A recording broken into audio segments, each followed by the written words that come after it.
My 26F boyfriend 27M falsely staged a drug intervention for me. I'm not addicted to drugs. What do I do? I never thought I'd be writing this, but here we are.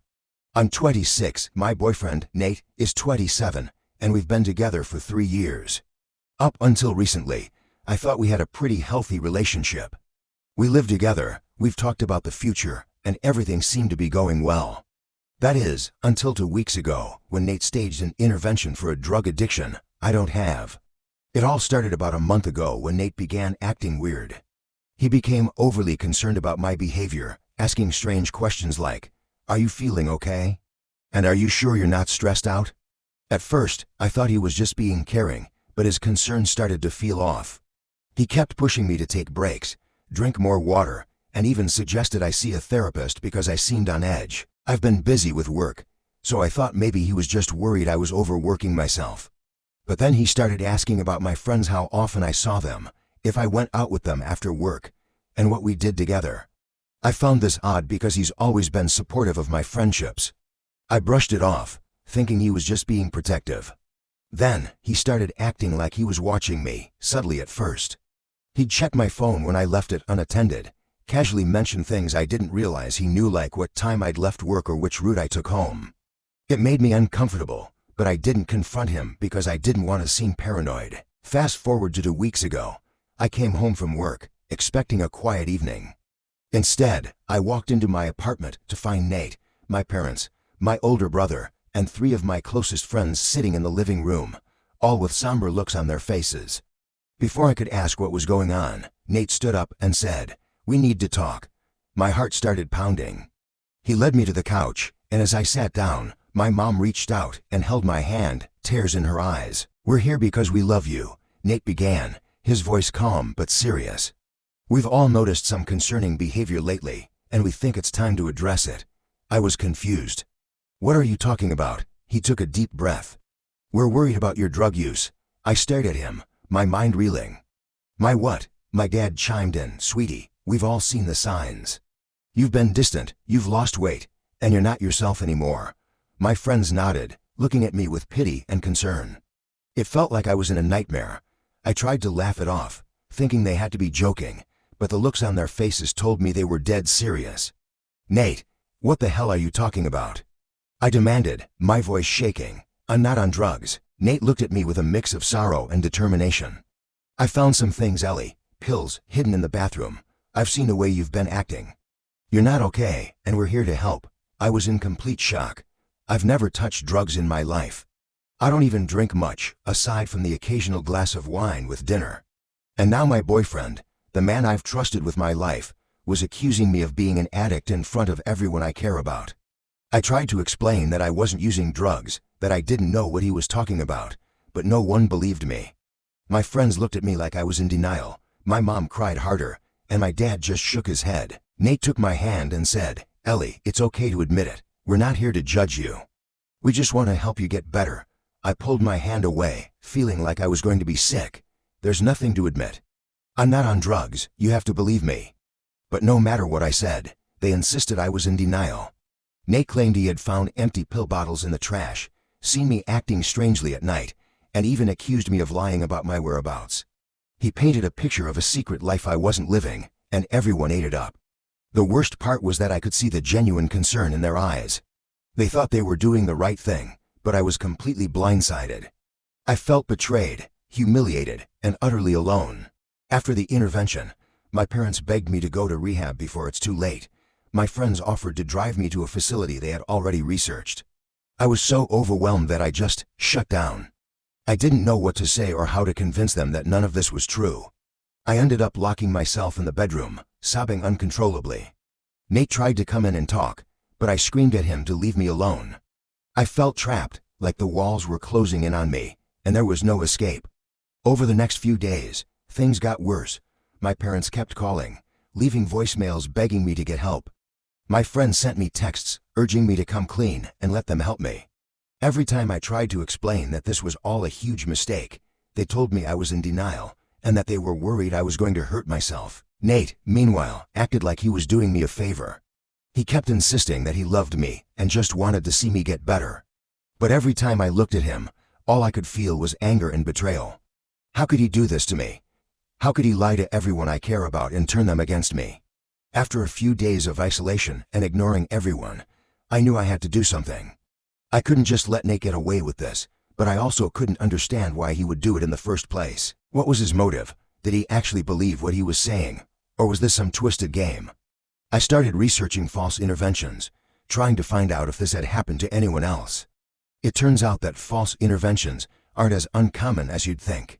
Sometimes, people with controlling partners or manipulative friends find themselves in situations where they're accused of things they didn't do. I found stories of people who had been falsely accused of addictions, mental health issues, or even crimes, all as a way for their partners or family members to exert control over them. It was terrifying to read these stories, but it also gave me a glimmer of hope. If others had been through this and survived, maybe I could too. I knew I had to confront Nate and get to the bottom of this. I needed to know why he was doing this and how he had convinced everyone to go along with it. So, I waited until he came home from work one evening and told him we needed to talk. We sat down in the living room, and I tried to stay calm as I asked him why he was doing this. His face was unreadable as he replied, "Ellie, I'm doing this because I love you. You need help, and I can't just stand by and watch you destroy yourself." "But I'm not on drugs, Nate," I exclaimed. "You know I'm not. Why are you lying?" He shook his head, looking almost sad. "I'm not lying. I found those pills, Ellie. I've seen the way you've been acting. Show me the pills," I demanded, my voice trembling. "Show me the proof." He hesitated for a moment, then said, "I got rid of them. I didn't want you to be tempted." That was the moment I knew for sure that this was all a lie. There were no pills, no proof, nothing. He was making it all up, and I needed to figure out why. Over the next few days, I started digging into Nate's life, trying to find any clues that might explain his behavior.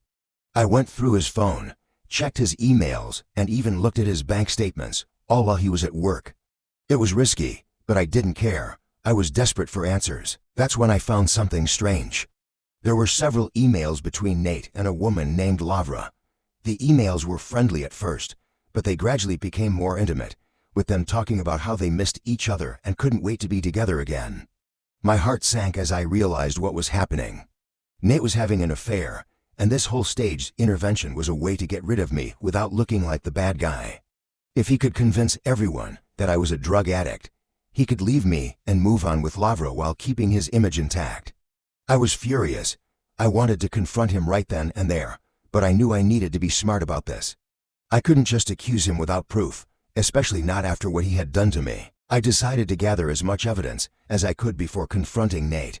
I took screenshots of the emails, saved copies of his texts with Lavra, and even recorded a few conversations where he mentioned her name in passing. I needed a solid case to prove that Nate was lying, not just about my so-called drug problem, but about everything. During this time, I also began reaching out to my family and friends. I knew I couldn't just tell them what I'd discovered without some concrete proof, so I tried to be subtle. I started by addressing their concerns about my alleged drug use. I explained that I understood their worries, but I was willing to take a drug test to prove I was clean. At first, they were hesitant, still caught up in Nate's web of lies. But after some persistence, they finally agreed. I scheduled a full-panel drug test at a reputable clinic and had the results sent directly to them. When the results came back clean, they were shocked. My parents were the first to admit they might have jumped to conclusions. My friends, too, began to express doubt about Nate's claims. However, the seed of doubt had been planted, and I knew I needed to strike while the iron was hot. Armed with the drug test results and the evidence of Nate's affair, I decided it was time to confront him. I waited for him to come home one evening, trying to keep my emotions in check. When he walked through the door, I asked him to sit down. "Nate, we need to talk," I said, trying to keep my voice steady. He looked wary but sat down across from me. "What's this about, Ellie?" he asked, feigning innocence. "I know about Lavra," I said, watching his face closely for a reaction. For a split second, his eyes widened, but he quickly regained his composure. "I don't know what you're talking about," he replied, his voice too calm. "Don't lie to me, Nate. I've seen the emails and texts. I know everything." I pulled out my phone and showed him the screenshots. His face turned pale as he realized he'd been caught. "You're crazy," he sputtered, trying to grab my phone, but I pulled it away. No, Nate, I'm not crazy. And I'm not a drug addict, either. I tossed the drug test results onto the table. These prove that. So, you better start telling me the truth. He stared at the results, his face a mix of anger and fear. You don't understand, he began, but I cut him off. Don't you dare try to manipulate me again. I've had enough of your lies. Just tell me why you did it. He slumped in his chair, defeated. Fine, you're right. I've been seeing Lavra for a few months now. I didn't know how to end things with you, and I thought if I could make it seem like you had a problem, I could leave without looking like the bad guy. So, you decided to ruin my life instead. To make everyone I care about think I'm an addict. Do you have any idea how much damage you've caused? I was shaking with anger, but I forced myself to stay calm. Nate looked at me, guilt etched on his face. I never meant for it to go this far. I panicked. I didn't know what to do. You could have just broken up with me, I shot back. But instead, you chose to lie and manipulate everyone around me. That's not something I can forgive. He didn't have anything to say to that. We sat in silence for a few moments before I stood up. I want you out of this apartment by the end of the week, I said, my voice cold. I'm done. He looked like he wanted to argue, but he knew better than to push me any further. He nodded, and I walked out of the room, feeling a strange mix of relief and anger. The next few days were a whirlwind. Nate moved out of the apartment, and I started the process of reclaiming my life. I reached out to my family and friends, explaining everything that had happened and showing them the evidence of Nate's lies. It was hard at first. Some of them were still hesitant to believe that Nate could have done something so cruel. But as I laid everything out, piece by piece, they began to see the truth. My parents were devastated that they had been so easily manipulated, and my friends were furious on my behalf. It took time, but eventually they all apologized for doubting me. They understood now that Nate had been lying, and they rallied around me, offering their support. I was grateful, but it didn't erase the pain of what I had been through. In the weeks that followed, I focused on healing. I started seeing a therapist to help me process everything that had happened, and I took some time off work to just breathe and recover. I knew it would take time to fully move on from the trauma of Nate's betrayal, but I was determined to come out of this stronger. I also made a point to rebuild my relationships with my family and friends. The trust between us had been shaken, but I knew it wasn't beyond repair. We talked openly about what had happened, and I made it clear that while I understood they had been manipulated, I needed them to believe me and trust me in the future. As for Nate, I cut all contact with him.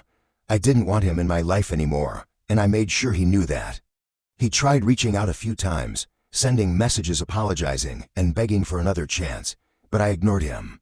I knew I deserved better than someone who would treat me the way he had. Looking back, I still can't believe how close I came to losing everything because of Nate's lies. It's terrifying to think that someone you love and trust could turn on you like that. But if there's one thing I've learned, it's that you have to trust yourself above all else. I knew deep down that I wasn't crazy, that I wasn't on drugs, and that something was wrong with Nate's accusations. If you're ever in a situation where someone is trying to convince you of something you know isn't true, trust your instincts. Don't let anyone gaslight you into doubting yourself. And if you ever find yourself surrounded by people who don't believe you, don't give up. Keep fighting for the truth, and don't be afraid to ask for help if you need it. I'm still healing, and I know it'll take time before I fully trust someone again. But I'm proud of myself for standing up to Nate and reclaiming my life. I'm stronger than I ever realized, and I'm ready to move forward. Thank you to everyone who offered advice and support during this nightmare.